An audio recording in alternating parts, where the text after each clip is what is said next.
Hello friends, welcome to random stocks. Random stocks पर आपका स्वागत है। कल एक वीडियो अपने इस चैनल को लेकर के पोस्ट किया था और कुछ बातें की थी आप लोगों से। आपके जो रिएक्शंस थे और जो शुभकामनाएं दी हैं और प्यार दिया है वो अमूल्य है।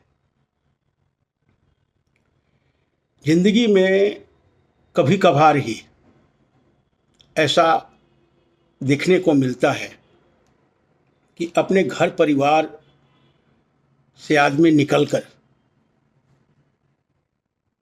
बाहर वालों को के दिल में जो अल्टीमेटली वो घर के और फैमिली के ही मेंबर जैसे लगते हैं, इतना प्यार दुलार मिलता है। उसके लिए बहुत तहे दिल से शुक्रिया। Thank you so so much. I was just overwhelmed with your response and best wishes. एक खबर भी है उसके साथ। आपका ये चैनल रैंडम स्टॉक्स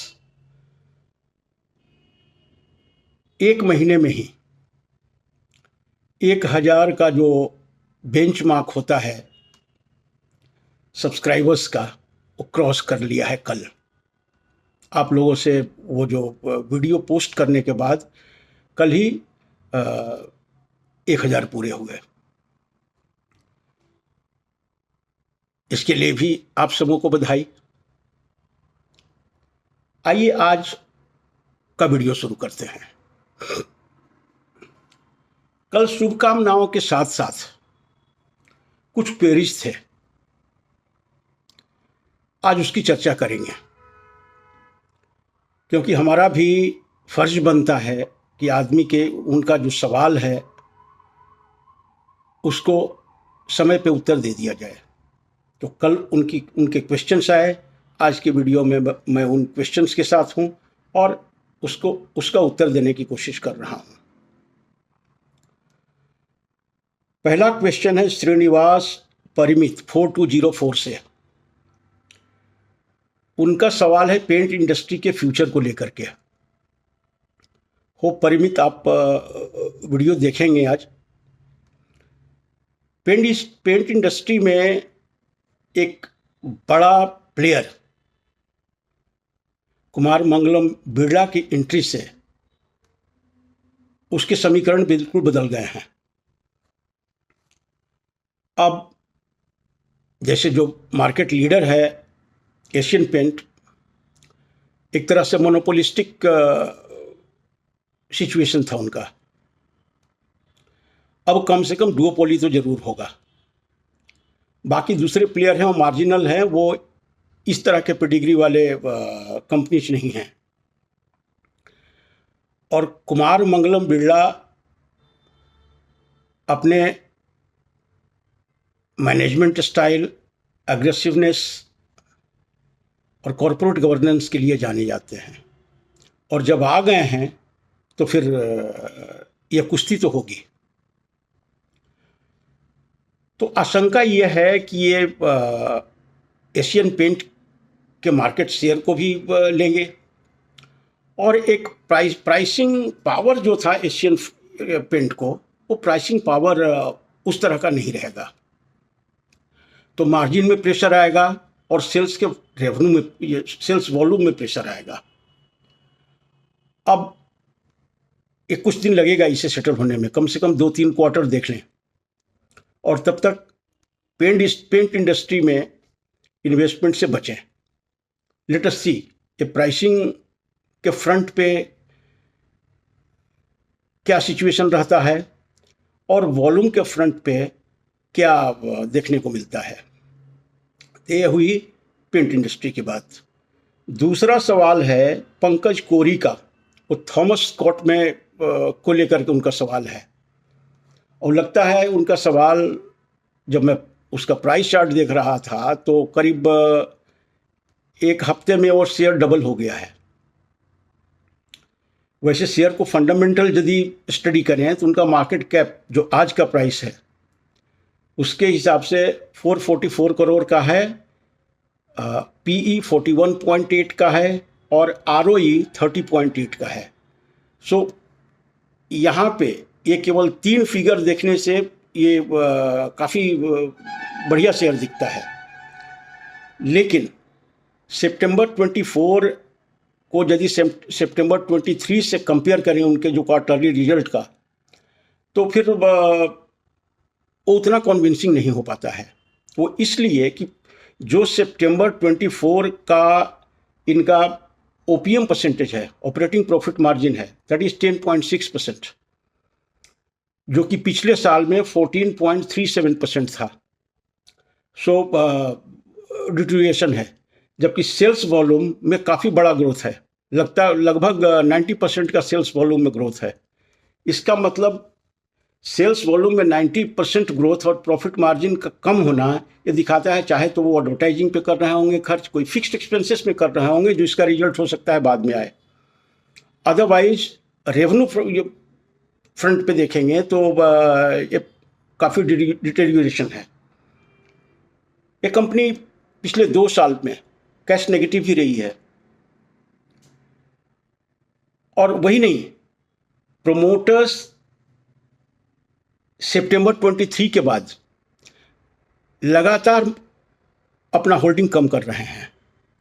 जैसे सितंबर 23 में उनका होल्डिंग था 69.64, दिसंबर 23 में next quarter it came down to 64.54, मार्च 24 क्वार्टर में इनका वो आ गया 60.13, जून 24 में 58.80 और सितंबर में 57.86। तो वो कॉन्टिन्यूसली माल बेच रहे हैं। तो ये डबल होना प्राइस का with in a very short time दिखाता है कि कुछ मैनिपुलेशन है। नॉर्मल इस तरह का कुछ इनके परफॉर्मेंस में डेवलपमेंट नहीं है जो इस तरह के प्राइस एक्शन को जस्टिफाई कर सके। इसलिए इस तरह के शेयर से बचें। यदि आपके पास स्टॉक है तो निकल जाए, यदि पूरा न निकले तो 60% कम से कम बुक कर लें प्रॉफिट, और यदि स्टॉक में नहीं है तो फिर बिल्कुल अवॉइड करें, अदरवाइज थोड़ा ट्रैप में पड़ जाएंगे। अब तीसरा क्वेश्चन लेते हैं, अगेन श्रीनिवास परिमी का है। वो कहते हैं कि म्यूचुअल फंड इन्वेस्टमेंट में और सेल्फ इन्वेस्टमेंट में कौन बेहतर है या क्या करना चाहिए? तो इसका आंसर देना इतना स्ट्रेट फॉरवर्ड नहीं है। यदि आपके पास समय है और थोड़ा स्किल है फंडामेंटल स्टडी का और टेक्निकल चार्ट्स का, तो आप खुद करें, कोई दिक्कत नहीं है। और यदि आपके पास समय नहीं है और एक्सपीरियंस नहीं है, नॉलेज नहीं है, तो it is better to invest through SIP। Mutual fund का रास्ता सही है। तो अब ठीक है, म्यूचुअल फंड में रिस्क आपका कम है, क्योंकि उनका जो पोर्टफोलियो लोकेशन होता है बड़ा बैलेंस्ड और मिक्स्ड, बहुत सारे पोर्टफोलियो को लेकर के होता है, और उनका इन्वेस्टमेंट का सबसे बड़ा बेंचमार्क है वही कंपनी में इन्वेस्ट करना जिसमें लिक्विडिटी बहुत बढ़िया है, जो कभी भी एंट्री उस शेयर में ले सके और कभी एग्जिट कर सके, जो कि माइक्रो और मिड कैप शेयर में वो अवेलेबल नहीं है। इसलिए नेचुरली उनका लार्ज कैप या मिड कैप जिनका कि पेड कैपिटल ज़्यादा है, फ्री फ्लोट ज़्यादा है, उसमें वो इन्वेस्ट करते हैं। तो उनका एक इस्टेब्लिश्ड प्रोटोकॉल है और इन्वेस्टमेंट का उनका एक अलोकेशन का एक थियरी है जिसको फॉलो करते हैं। तो अप्रिसिएशन तो कम होता है, लेकिन रिस्क वहाँ बिल्कुल नहीं है, एक तरह से कह लीजिए। तो इट डिपेंड्स ऑन यू कि आप क्या करना चाहते हैं। संदीप कुमार NBCC के बारे में पूछना चाहते हैं। संदीप जी, उम्मीद तो बस कल भी आपको हमने रिप्लाई किया था, लेकिन पब्लिक सेक्टर यूनिट्स का जो रैली था, अब वो रिपीट कब होगा, it is very difficult to say, क्योंकि हर रैली के कुछ लीडर्स होते हैं। अब जो रैली आने वाला है सर्टेनली ये PSU लेड नहीं होगा। तो और डिफेंस शेयर भी इसको लीड नहीं करेंगे।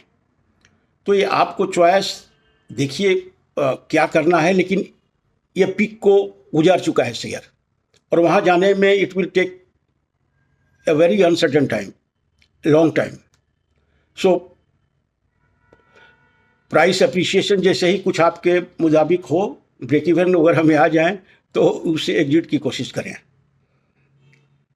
एक हैं ललित शुक्ला, उनका क्वेश्चन है अदानी पोर्ट को लेकर के, जिसमें उनका कुछ नुकसान है। देखिए, अडानी के पूरे जो कंपनीज हैं ग्रुप में, ये कंपनी सबसे बढ़िया है और इसका ठोस बिजनेस मॉडल है और एक रीजनेबल वैल्यूएशन पे है। इसलिए दूसरे कंपनियों के बारे में हम बात नहीं करेंगे, क्योंकि ये बड़ा ही पॉलिटिकली सेंसिटिव ग्रुप है और दूसरे कंपनियां काफ़ी हाईली प्राइस मल्टीपल्स पे कोट कर रहे हैं। तो वहाँ पे रिटर्न एक मिल सकता है, लोग लगा रहे हैं, इन्वेस्ट कर रहे हैं, लेकिन Adani port is their best company, is their flagship company. हम अदानी एंटरप्राइजेस को उस लीग में नहीं मानते हैं, हम सबसे उनका फाइनेस्ट कंपनी मानते हैं अदानी पोर्ट्स NSE को। तो इस कंपनी में इन्वेस्ट कीजिए, आपको ज़्यादा वेट नहीं करना पड़ेगा। जो अमेरिका में केस चल रहा है, हो सकता है ट्रंप के आने के पहले या बाद में कुछ उनको रिलीफ मिले, तो इसमें एक रैली की गुंजाइश बनती है। और वैसे भी चूँकि इनका सॉलिड एक बिजनेस मॉडल है और रीजनेबल वैल्यूएशन पे कोट कर रहे हैं, इसलिए इसमें ज़्यादा प्राइस डिटोरिएशन आपको नहीं होगा, कम वाट में। सो ये नीचे जाता है शेयर तो एवरेज की कोशिश कर सकते हैं, इससे हमको कोई गुरेज करने में नहीं है। बाकी कंपनी के कुछ भी, बाकी दूसरे कंपनियों के बारे में हम नहीं कहेंगे, लेकिन ये कंपनी नीचे में यदि आपका 10% 20% में मिलता है, यू ट्राई टू एवरेज, ये आपको प्रॉफिट दे करके रहेगा। इसलिए एग्जिट मत कीजिए, बने रहिए इस शेयर में। तो यही कुछ सवाल थे। फिर से शुक्रिया। कल के आपका जो रिस्पॉन्स रहा उसके लिए सपोर्ट करते रहिए, वीडियो देखते रहिए, कुछ कमेंट कीजिए, जिससे हमें भी टॉपिक मिल जाए आपसे कन्वर्सेशन करने का, बातचीत करने का। Thank you so much for watching the video. Thank you.